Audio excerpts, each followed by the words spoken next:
Nu vă este rușine, popor român? Ați ajuns să fiți lași și trădători? Deșteptarea orbilor! Nu vă recunosc, trădătorilor!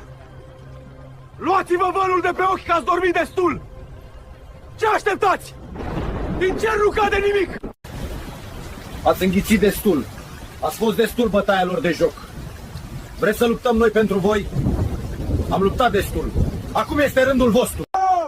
Hai să vezi ce a ajuns poporul român! Haide să vezi pentru ce am luptat noi!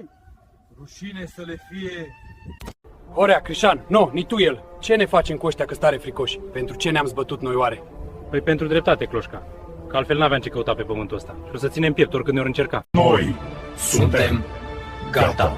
Țara asta Nu este a politicienilor. este a copiilor. A copiilor voștri. Și noi nu o Să fie vândută.